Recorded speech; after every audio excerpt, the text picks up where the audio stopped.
안녕하십니까. 생각의 내 생각 대표 김재호입니다. 오늘은 고등학교 국어 전반적인 틀을 살펴본 후에 문학과 비문학, 그다음에 문학의 주요한 4가지 갈래, 그러고 나서 그 4가지 갈래 중에서 극에 해당하는 그 중에서 대표주자인 시나리오, 그 대표주자인 시나리오 중에서도 특정 작품을 대상으로 해서 실제 문제풀이까지 진행하도록 하겠습니다. 시작합니다. 고등학교 국어는 문학과 비문학으로 나눠집니다. 자, 문학은 뭐겠어요? 글 같은 것들이잖아요. 비문학은 뭐야? 문학이 아닌 영역들.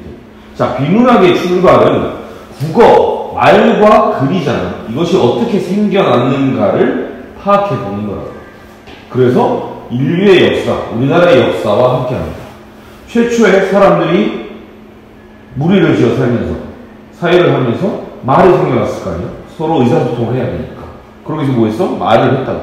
그래서 뭐야? 말하기와 듣기가 있을 거라고. 말하잖아. 그 다음 뭘로 가요? 세월이 지나면서 점차 언어, 글을 발명했다고. 예전에는 우리 순수한 한글이 없었으니까 한자 같은 걸 빌려 썼겠죠. 그놈을 해서 뭐야? 글로 표현한 거라고. 그래서 읽고 쓰기가 가능했다. 그런 나중에 세종대왕 시절에 한글을 창제했죠. 만들었죠. 그래서 사람들이 한글로, 그 전에 말은 이미 있었어. 주고받는 말은. 그 다음에 글이 생겨난 거야. 한글이. 그래서 써왔던 게 글이 되면서 읽고 쓰기가 되는 거야. 근데 뭐야? 세월이 지나다 보니까 규칙이 있어야 된다고.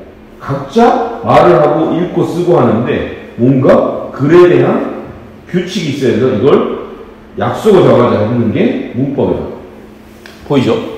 비문학의 영역은 처음에는 듣고 말하기였답니다. 지금 우리 생활에서 말로 듣고 말하잖아, 한글로. 그죠? 외국 사람들이 영어로. 그죠? 각자의 언어로 한다고. 그 다음에 읽고 쓰기. 얘는 뭐냐?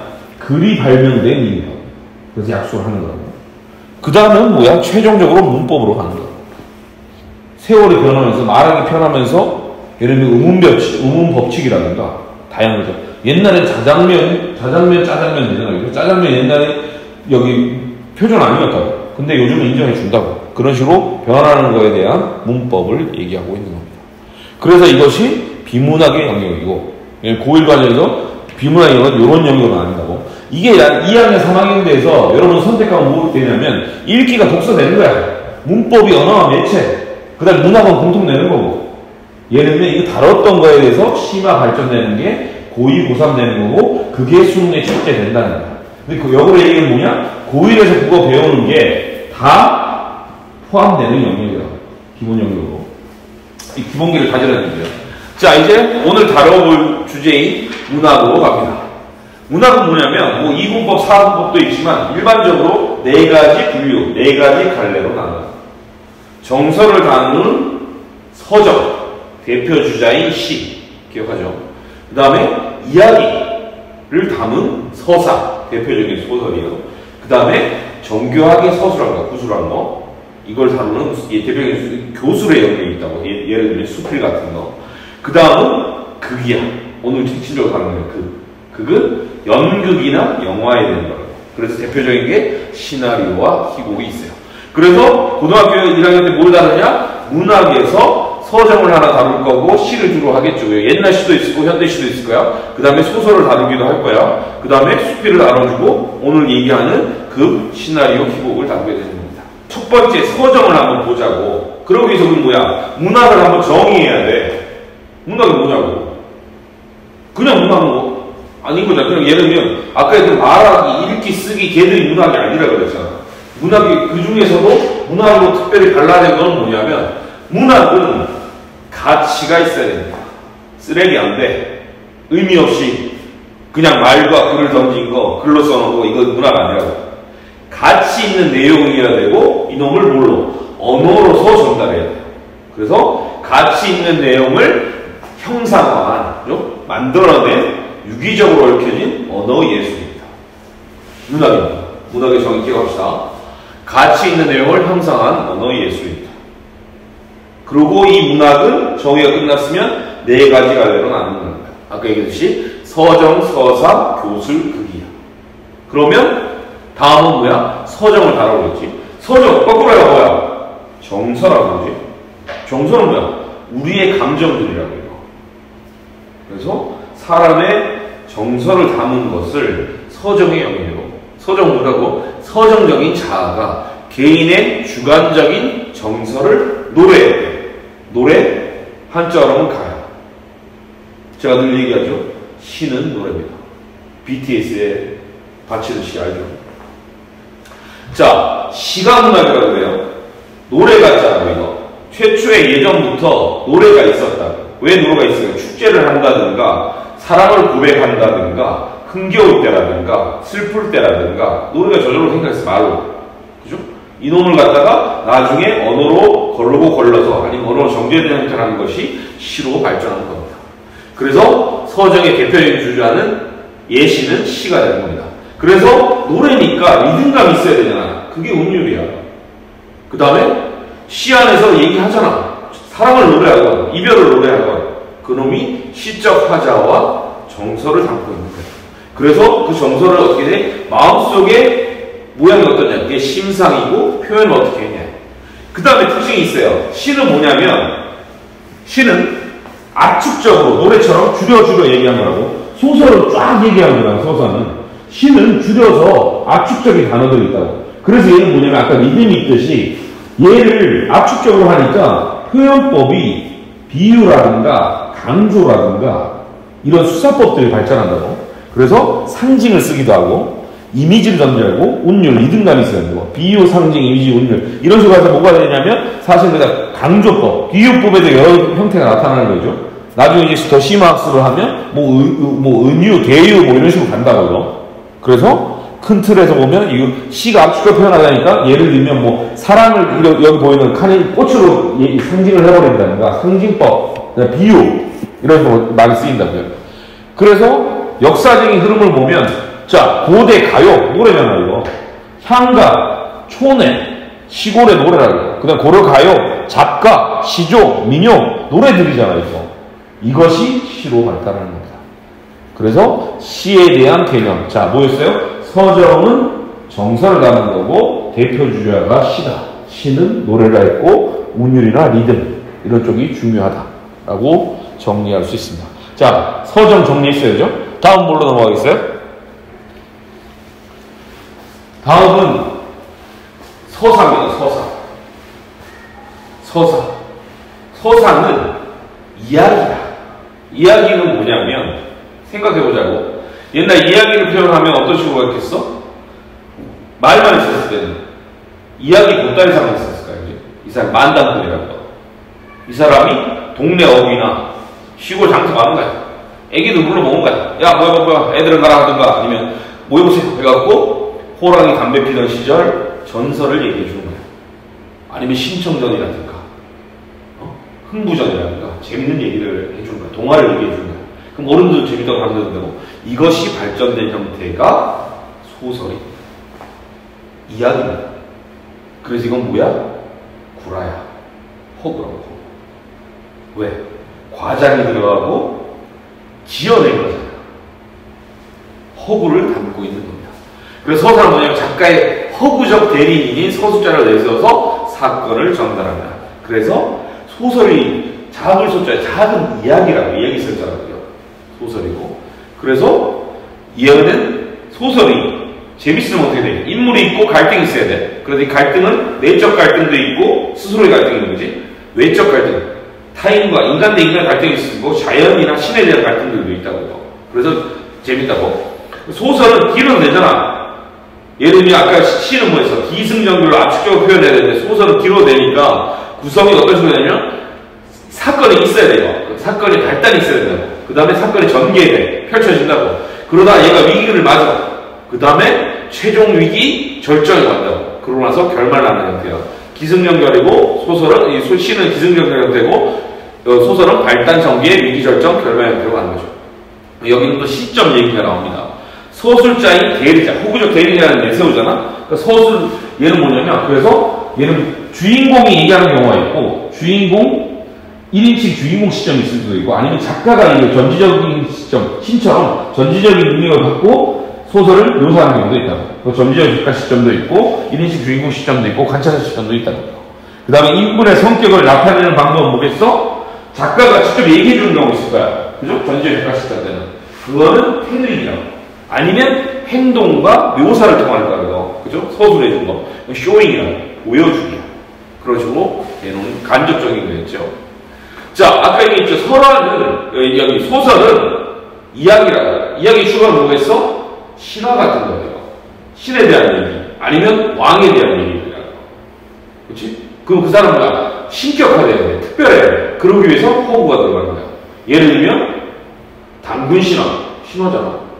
곰이 호랑이랑 쑥과 마늘 먹을 때 동굴에서 말이면 사람 됐대. 그런 식으로 가는 거야. 그래서 설화, 신화, 전설, 문답. 예를 들면 무당이 샤머니즘이죠. 이 사람이 힘을 갖기 위해서 과장과 허구를 구라를 집어넣는 거예요. 그래서 이것이 발달해오면서 설화에서 고전소설 가고 현대소설로 발달한다는 의미입니다. 서사, 소설입니다. 기억하시고 허구예요. 핵심은. 다음입니다. 이제는 교술입니다. 정교하게 이야기를 풀어헤치는 겁니다. 대표적인 것이 수필입니다. 얘는 소설가의 차이점은 뭐냐면 산문이야. 그치? 쭉 늘어쓰는데 얘는 구라가 아니야. 뭐냐면 개인의 경험이나 생각한 바를 풀어헤치는 거라고. 그래서 이거 뭐냐? 교술은 작가가 자신의 목소리로 경험과 생각을 전달하는 거야. 그래서 대표적인 게 수필. 우리도 쓸 수 있어요. 이거. 수필 에세이잖아. 아니면 일기라고. 아니면 기행문. 아니면 내가 블로그에다가, 아니면 뭐 인스타그램, 페이스북에다가, 인스타그램 좀 하니까 글귀 좀 남기고 사진 있는 거, 사실은 이거 교술의 영역에 가깝다고. 그잖아. 자신의 경험과 생각을, 느낀 바를 전달하고 있는 거죠. 나중에 언젠가 영역이 되겠죠. 자, 그래서 얘는 뭐냐? 수필 대표주자고 교훈적이고 성찰적이야. 구체적인 사실과 경험을 서술하고 전달합니다. 그래서 내면에 집중하고 세계와 삶에 관한 성찰을 합니다. 자, 이거 보면 뭐 경기체가 앞장 내가 제 수필 나오죠. 일기도 교술의 영역이라고. 자기의 생각과 성찰한 내용을 적었잖아. 기분이 좋았다 나쁘다 자기 돌아보는 거 일기라고 이거. 그냥 기행문 갔다 왔습니다 이거 아니잖아. 가봤더니 뭐가 있었고 거기를 봤더니 어떤 느낌이 들었다. 내면의 경험과 내면의 성찰 얘기를 넣은 거라고. 그래서 그 다음 기행문들을 하고 편지들을 하고 자신의 생각을 전달하는 거예요. 그런 식으로 교술의 영역은 이루어집니다. 이해하겠죠? 다음입니다. 자, 이제 오늘 다루려는 세부사항 시나리오 쪽까지 가보자고요. 마지막 갈래는 극이야. 극의 출발은 뭐였을까요? 극은 소설이 발달한 거야. 이야기만 있었잖아. 이야기만 해봤고 장터에서 모아서 사람들만 모아서 얘기했더니 별로 실감이 안 나는 거야. 몇 사람이 모여서 무대를 꾸민 거야. 이거 판소리, 봉산 탈춤 이거 한 거예요.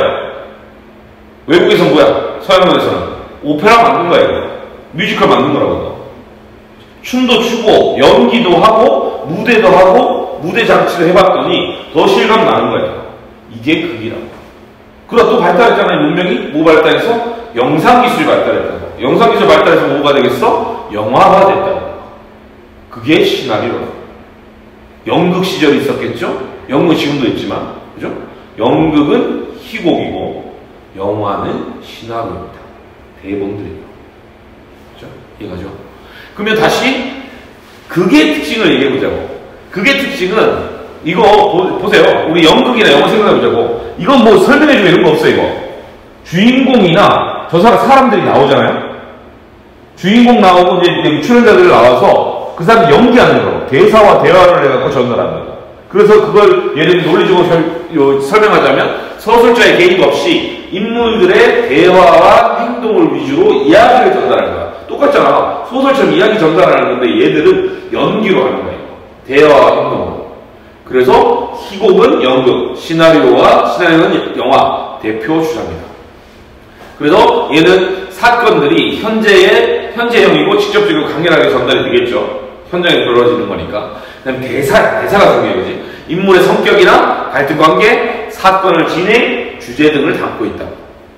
그 다음에 실제 공연이나 상영 등으로 최종적으로 완성합니다.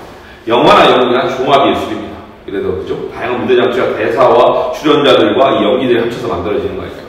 자, 간단하게 이것과 시나리오 차이는 뭐냐면 연극은 뭐야? 연극이니까 상연이라고.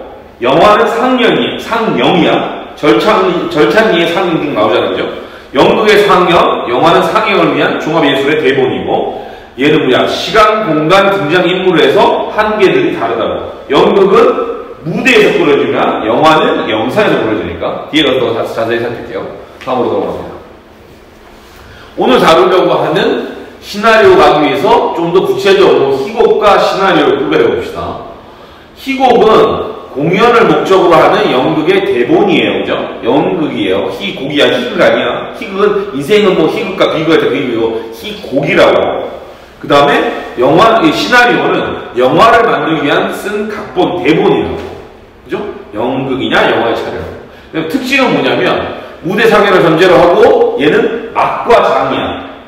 무대인데, 연극을 계속 원타임으로 말하기 힘들 거 아니야. 중간중간 끊어주고, 장면도 전환해야 되고, 배경도 바꿔야 되는 거.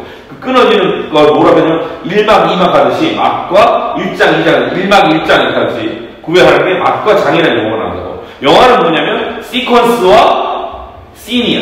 씬은 많이 들어봤죠. 씬 넘버 얼마?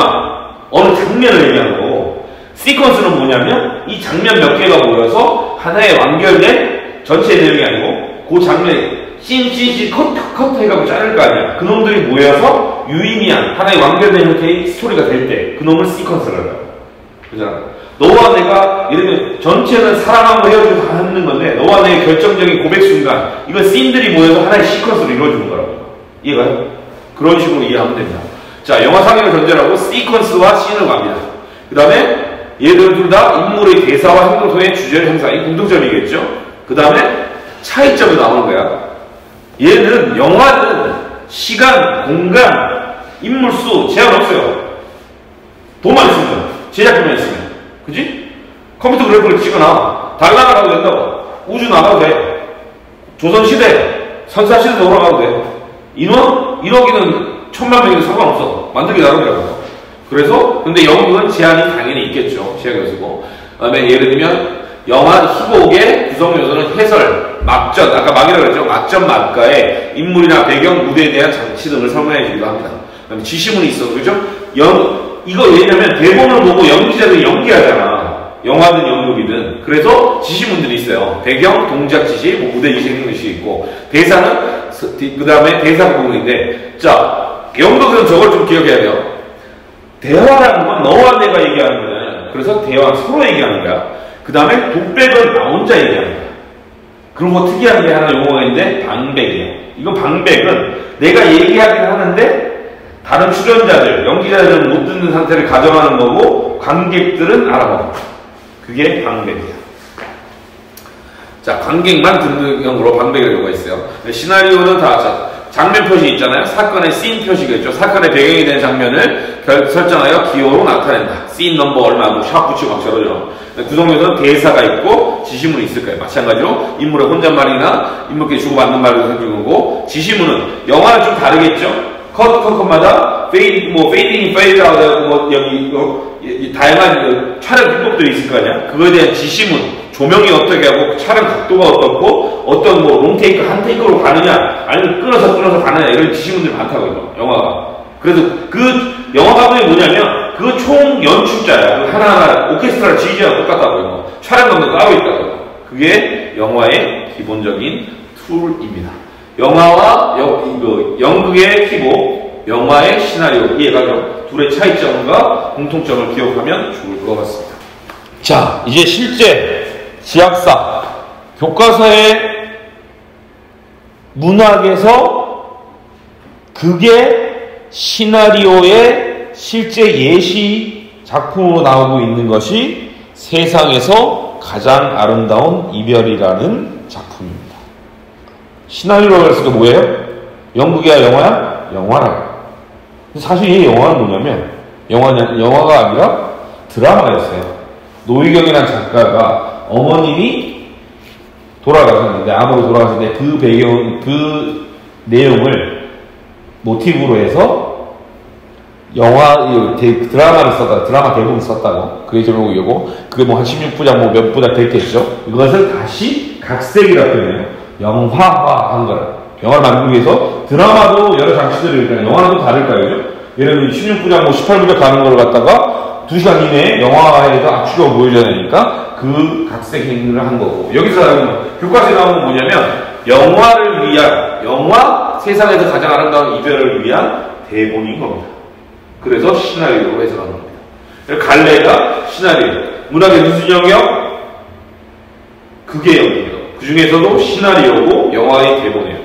배경은 현대의 우리 사회야.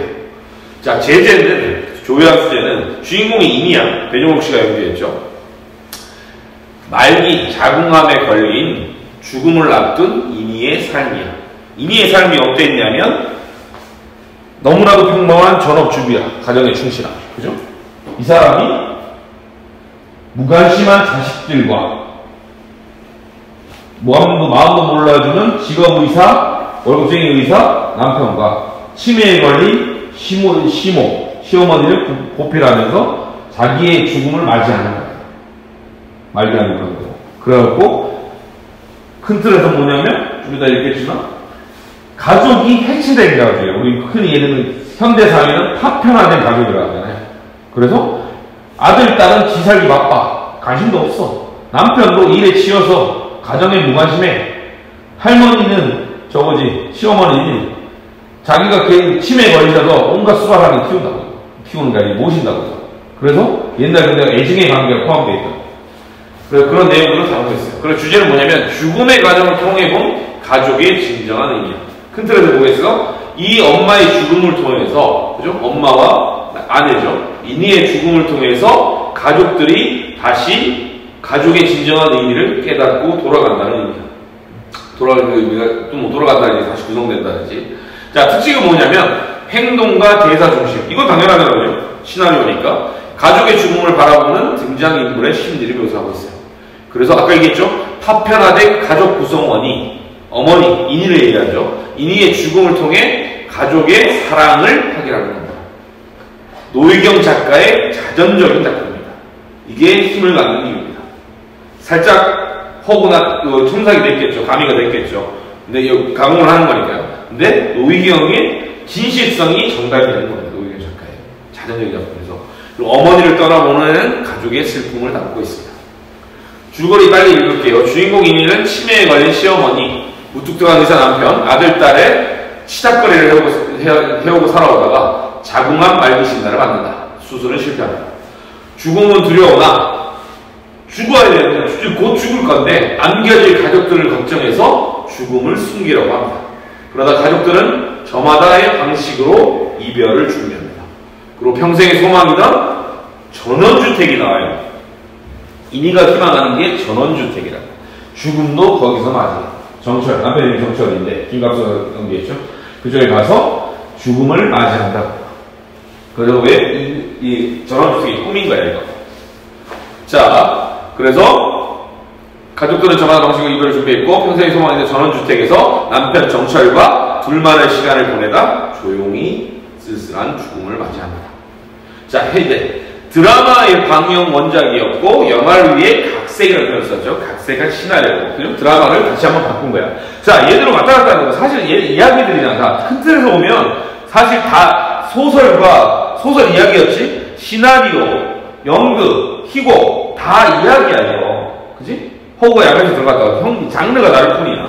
그래서 이걸 갖다가 왔다 갔다 한다고. 예를 들면 잘 빠진 소설, 재밌는 소설을, 좋은 소설을 영화나 드라마하기도 하잖아요. 그죠? 아니면 영화나 드라마가 더 떴어. 이게 돌아오기도 한다고. 그 다음 뭐냐면 몽타주 기법 나와요. 그리고 환상적인 장면 처리가 있어요. 몽타주 기법에 대해서 알아보도록 하겠습니다. 자, 여러분 몽타주가 뭐야? 범인을 잡아야 되는데 범인 얼굴을 몰라. 그래서 어떻게 해? 눈썹은 어떻게 생겼고요? 눈 모양은 어떻게 생겼고요? 짜증게 하는 거예요. 요 장면, 요 모양, 입술 모양 어땠어요? 귀는 어땠어요? 얼굴 형태는 어땠어요? 이거잖아, 이거. 그치? 얘 부분 그냥 보여주는 거예요, 이거. 아무 말 없이. 그죠? 자, 이게 왜 몽타주 기법인지 읽어볼게요. 몽타주 기법으로 대표적인 장면이 현재 화면에 보여지는 이 장면입니다. 전원주택 나와요. 몽타주 기법이야. 씬 넘버 163이에요. 저녁, 아침, 낮밤의 시간상의 순서고 1번 이니 평상복 차림으로 더욱 아픈 모습으로 식탁에 앉아 정철이 상을 차리는 모습을 보고 있다. 밥하다 말고 우스꽝스러운 엉덩이 춤을 추며 이니를 배꼽 잡게 하는 정철. 또 해설도 나오네요. 일상적인 행복에 즐거워하는 이니의 모습과 병의 악화로 인한 아픔의 기운이 없고 힘겨워하는 이니의 모습을 교차해 보여주면서 독자 관객에게 안타까운 마음을 느끼게 함. 이거 뭐 하고 1번 읽었죠. 자, 한 장면 보여줬어요. 맞아요? 2번은 뭐야? 잠시 후 정철 이니에게 죽을 떠먹여주고 이니 힘겹게 받아먹고. 살짝 슬퍼져요. 장면만 보여줬어. 뭔 말인지 알아? 이거 영화로 상상해보라고. 3번 무릎을 베고 누운 이니에게 앨범을 보여주며 옛날 과거를 생각하는 거겠지. 수다 떠는 정철 위로하는 거예요. 이니는 재밌는지 환하게 웃고 다시 또 웃음이 나와. 또 하면 한 장면을 보여주는 거지. 4번 정원에서 버섯을 주워들고 신기한 듯 행복한 얼굴을 한 이니와 정철. 느낌 오나요? 둘이 마지막 시간을 준비하는 거야. 장면만 보여줘. 대사 없어요. 1, 2, 3, 4, 5 아직까지 대사 한 번도 없어요. 5번 이니를 자전거 뒤에 태우고 위태위태 집 둘레를 도는 정철. 추억을 남기고 싶겠죠. 또 대사 없어. 6번 강가를 거닐다 춥다고 어지러워하는 이니. 서둘러 이니를 챙기는 정철. 그래서 나올 수 있겠지만 여기 장면이에요. 이거 화면으로 보여주는 거예요. 화면만 컷으로 보여주고. 그 다음 7번 오한에 떨며 잠든 이니 너머로 울타리와 나무들의 전구를 장식하는 정철. 아내의 기쁜 모습을 준비하는 거겠죠. 자, 이게 전원주택에 둘만의 시간을 보내는 이니와 정철. 자, 이해가나요? 몽타주 기법 아까 뭐였어요? 우리 몽타주는 범위 몽타주였지. 부분으로 가잖아요. 얘도 샷, 씬 하면서 얘가 하나의 시퀀스 이러는 거예요. 아까 씬과 시퀀스 얘기했죠, 이거. 이런 장면들이 모여서 이니와 정철이 마지막을 준비하는 모습을 보여주는 거예요. 그죠? 차분하게 과거 있고 희망도 추억도 하고 그 다음에 예를 들면 기뻐하는 것도 보이고 슬프기도 하고 이런 식이야. 이러면서 이 감정들을 고스란히 관객이나 독자들에게 전달하고 있는 거예요. 이것이 몽타주 기법. 자, 몽타주 기법에 대해서 그러니까 이거 출제되기도 하겠지만 많이 나오겠죠. 다음으로 넘어갑니다. 자, 이제는 살짝만 설명 더 할게요. 이 각자의 캐릭터를 분석해보자고. 등장인물의 이니는 50대 초반 주부야. 평생을 가족을 위해 헌신했어. 자궁암 말기 진단받았고 가족의 품에서 죽음을 맞이해. 정철, 남자죠. 근데 월급쟁이 의사야. 그래, 잘나가는 의사가 아니야. 일에 치여 가족에도 무관심하고 아내의 병을 통해서 가족의 소중함을 알게 돼. 깨닫는다. 그 다음에 정수는 아들이야. 삼수생인데 어릴 때 사고로 보청기, 길을 다쳐서 보청기를 껴. 그래서 얘는 애기 같아. 어려감을 부르면서 살다가 엄마의 죽음을 목도하게 됩니다. 자, 연수는 딸인데 살짝 이기쟁이야. 자신만을 생각하는 성격이고, 그런데 MZ세대죠. 근데 얘기하는 정수와 연수는. 근데 이 친구가 어머니의 병을 알게 되는 게 아빠나 동생을 챙겨요. 변화하잖아. 할머니, 시어머니, 며느리 이니를 구박하며 살다가 치매 걸려요. 근데 이니의 애증의 관계예요. 그래서 그 보면 배종호 이니가 할머니 그 시어머니에 대하는 모습을 보면 정과 미움과 다 섞여 있는 거야. 엄마처럼 가족처럼 가족이 된 거잖아요. 그런 상태를 나타냅니다. 자, 그리고 형상화 기법인데 다시 몽타주 기법 정의할게요. 인물 사이에서 대사 없이 행동만 연속적으로 나열해. 그래서 뭐야? 몽타주 부분 장면만 그죠? 행동들만 보여주면서 유의미한 이미지를 의미를 보여준다거든요. 그 다음에 소재 여기 뭐 일반적으로 행동과 대사에서 인물과의 갈등이 인물의 심리를 드러내고 있는 겁니다. 자, 소재 의미에서 무덤을 먼저 볼게요. 화장하다 하는 말고 돌아갔을 때 화장하는 거 있잖아. 묻지 않는 거, 무덤 말고. 이 화장을, 인인은 어떻게, 무덤 뭐냐면, 화장을 해버리면, 오랜 시간 지나면 가족들이, 인인 그게 두려운 거야. 가족들이 자기를 기억 못할까봐. 그래서 이 사람은 무덤을 찾아요. 가족들이 찾지 못할까 해서 걱정하는 인이의 마음을 드러내는 소재인 거야. 근데 반지가 있어요. 반지, 아까 정수 노랬어요. 삼수생 아들이었잖아. 얘 옳지 않은 애잖아. 표현이 그렇지만. 장애도 있는 친구인데. 그래서 얘는 더 케어해줘야 되는데, 더 살펴줘야 되는데, 못 살피니까 엄마가 떠나는 거야. 그래서 정수가 나중에 커서 자기가 인이가 떠나고 나서, 세상을 떠나고 나서 결혼할 때 못 챙겨줄 것 같아서 결혼만 얘기하는 거야. 엄마의 마음과 소망이, 그 미안함과 사랑이 담겨있는 소재인 거죠. 이런 소재를 어떻게 해석하냐? 이런 거 추려질 수도 있겠죠, 이게 주요 내용으로 될 것 같습니다. 자, 이제 예시문도 받고 뭉타리 기법도 했는데, 실제 우리가 해야 될 거는, 이제 예를 들면 뭐, 영화 보는 재미도 있지만, 실제 문제 말이야, 이거. 출제되는 게 어떻게 되는지 보자고, 이거. 그럼 제가 늘 얘기했던 거, 뭐 있어요? 시험을 볼 때, 실제 출제될 때는 지문 보는 거 아니란 거예요, 그래서. 지문을 먼저 보는 게 아니라, 이거, 영화네? 세상에서 가장 아름다운 이별인지 잘은 모르겠어요. 아니, 첫 지문에 있더라도, 아니면 교과서에 봤네? 그러고 나서 뭐야? 바로 문제로 가라고 그랬죠. 해당 문제 읽고, 문제 안에 힌트가 많이 포함되어 있다고 그랬잖아요. 그래도 그 힌트를 잘 찾아야 되는 거예요. 볼까요? 우리가 만약에 지금 지문을 안 읽고, 이거 영화 지문이네? 시나리오네? 세상에 가장 아름다운 이별이라고 나올 거냐? 이것만 알고 이 문제로 갖다 치자고. 이게 고난이도 문제로 나온 거라고요. 그죠? 자, 문제 읽겠습니다. 3번. 우리가 지문 안 읽고 바로 문제로 갖다고 치자고. 3번. 보기를 바탕으로 윗글을 이해하는 것으로 가장 적절한 것. 저번 예전 특강 때, 중간고사 특강 때 제가 얘기했죠. 지문에 보기가 나와주면, 특히나 보기. 땡큐한 문제라고, 이거. 왜? 본문에 대한 해석들이 대부분 보기에 있어요, 이거. 1, 2, 3, 4 말고, 이런 식으로 박스로 나오는 거. 보기 읽어볼게요.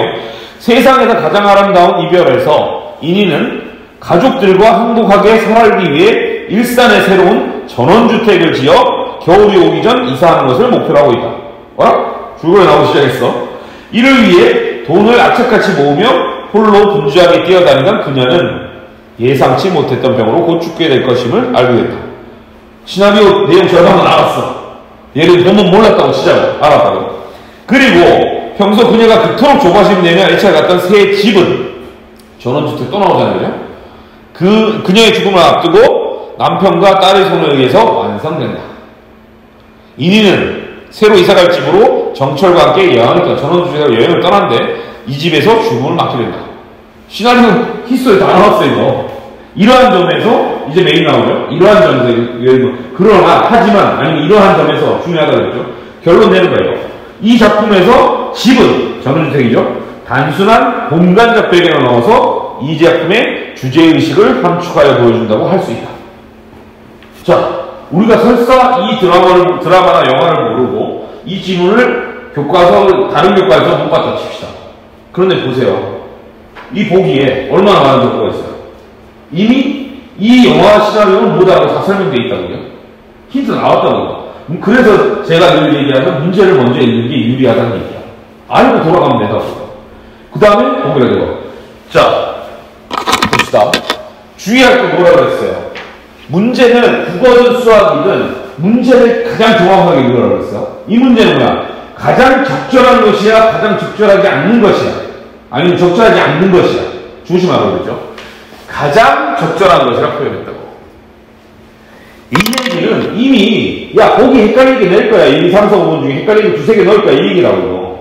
일부만 맞거나, 전부를 대변하지 않으니까 일부 맞고 일부 틀린 거를 갖다가 섞어버리겠다는 얘기야. 이거 출제 의도가 그렇다는 거. 그죠? 그럼 5개 중에 뭐라 그랬어요? 보기 부분에서 제끼라고, 아닌 것들은. 확실히 아닌 것들은 넘기라고, 이거. 그죠? 보기 1번 가자고. 1번. 인이는 새 집으로 정철과 함께 여행을 떠남으로써, 여기까지 맞아, 그지? 평생을 가족을 위해 희생한 것에 대해서 남편에게 보상받으려 한 것이다. 이건 아니잖아. 그럼 얘는 탈락. 뒤로 안 걸어보고 1번은 X. 됐죠? 2번 보기로 갑니다. 새 집에서 죽음을 맞이하는 인이의 모습을 통해, 전원주택이죠. 인이가 남겨진 가족들에 대한 걱정 없이 평화롭게 죽음을 맞이하였음을 알 수 있다. 뭐 이거 그렇대. 별로 틀린 말이 없잖아. 그치? 맞잖아. 이거는 일단 남겨둬. 물음표. 이거는 3번. 집을 짓기 위해 인이 혼자 분주하게 뛰어나는 모습은 가족과의 위태로운 관계에 지친 현실로부터 도피하고자 하는 마음에서 비롯된 것이다. 이건 확실해야 된다. 인이가 언제 도망가는 게 있어? 죽을 때까지 가족 케어하려고 그러잖아. 자기 죽음수는 게라고. 제껴. 3번 X라고. 4번. 인이가 전원주택에 그토록 조바심을 내며 애착을 보인 이유는 자신의 운명을 예감한 후에 죽기 전에 가족과 함께 즐거운 추억을 만들기 위함이다.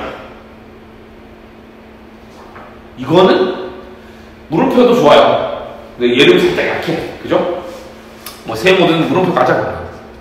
그래서 어려운 분들이 5번으로 갑시다. 인이의 죽음을 앞두고 남편과 딸의 손에 의해 완성되는 집은 가족을 위해서 인이가 일방적으로 헌신했던 불완전한 가정이 온전한 가정으로 완성되었음을 의미한다. 답 나왔죠? 왜? 이 작품을 이해하고 있다면 파편화 기억나나요? 가족들이 각자의 인생만 중요시하다 엄마, 인이의 죽음을 통해서 아내, 인이의 죽음을 통해서 재구성되고 있다고. 그죠? 예를 들면 이게 왜 정답이어야 하냐면 보자고요. 1번, 3번을 제꼈다고. 2번, 4번은 그럴 수도 있어. 그런데 문제는 뭐야? 다시 문제가 뭐였어? 가장 적절한 것은이야.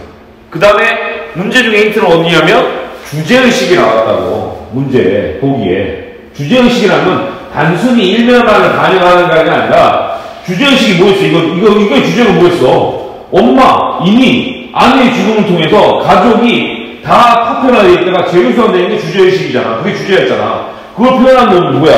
5번이잖아, 이거. 그럼 이 답에 대해서 이의를 제기하는 사람은 없을 거야.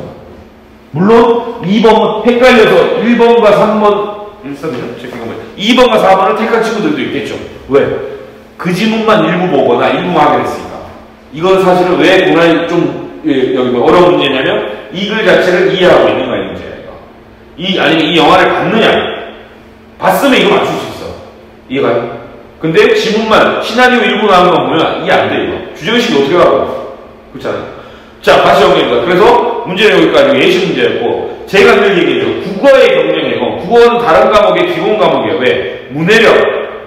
자신이 문장을 해석할 수 있어야 돼요. 글을 읽고. 그러게 이제 국어고, 수학도 마찬가지고, 우리가 수학을 잘할 수 있는 이유는, 잘하는 방법은 문제를 정확히 읽고 수식으로 바꾸는 거예요. 수학식으로.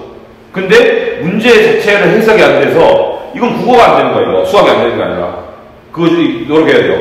그 다음에 국어 자체의 경쟁이 뭐냐면, 제가 늘 얘기하죠. 독서량에 비례한답니다. 짬내서 읽으십시오. 그런데 여러분들에게 오늘 하는 시나리오 좋은 기회가 있습니다. 뭐냐고? 영화 봐도 돼. 연극 봐도 된다는 거야. 재밌잖아. 재밌는 거 찾아보라고. 무대 가서 보라고. 얘들이 대문대에서 움직인다니까요, 연기자들이. 쉬러 가라고. 나 쉴 때 이거 보면 되잖아. 아니, 넷플릭스 틀어. 디즈니 틀어. 재밌잖아. 만화도 괜찮아. 걔들도 영화야. 그것도 다 시나리오가 대본이 있는 거예요. 이해하잖아. 그럼 한방 치러가는 거야. 교과서에 나온 영화들도 검증된 영화들이니까요. 그런 영화도 한번 보고, 시나 보고, 연극 한번 보러 가고. 아직도 대학로 가면 별로 안 비싸. 한번 보러 가라고, 친구들이랑. 그래서 뭐냐? 국어는 모든 학문의 기본이지만, 문해력 때문에. 국어 자체는 뭐냐? 독서량이고, 독서량 플러스 뭐야? 정보량이라고. 접한 면적이라고. 그치? 경쟁력이. 시나리오 얼마나 좋아. 문학의 한 영역인데, 연극 얼마나 좋아. 그래서 여러분들이 잠시 스트레스 관리 얘기했죠. 공부를 잘하기 위해서 스트레스 관리 잘해야 돼요. 그러면서 얼마나 좋은 게요. 이런 영화, 뭐 예를 들면 핸드폰을 보건, 펜을 보건, 집에서 보건, 빔을 보건, 아니면 저희 생각이 되니까 오세요. 빔 쏴드릴게요. 영화 한번 보시라 해요. 그러면 이걸 보면 문제 자체가 쉬워지고 다른 이 세상에서 가장 이별만이 아니라 다른 영화들 있잖아. 다른 연극들 있잖아. 이해의 폭이 넓어지는 거야. 그치? 경험치가 넓어지는 거야. 여러분은 성장하는 시기잖아. 그래서 경험치를 정보의 투입량을 늘려줘야 자기의 그릇의 크기가 커지는 거야. 그게 좋은 과목 국어라고. 그래서 영화를 꼭 한번 보시고 연극도 한번 보시고 드라마도 찾아봐. 바쁘면 유튜브에서 세상에서 가장 아름다운 이별 명장면 다크림만 찾아보라고. 그래도 느낌 전달돼. 뭔 말인지 알죠? 영화는 영상으로, 연극은 뭐 예를 들면 현장에서 그렇지만 정 안 되면 그것도 영상으로 접할 수 있는 걸 최대한 접하십시오. 그래야 내일 오해를 않고, 그러고 대본을 책에서 읽잖아. 그것에 읽는 거니까. 그래서 경험치를 늘렸으면 좋겠습니다. 오늘 수업은 여기까지 하겠습니다. 감사합니다.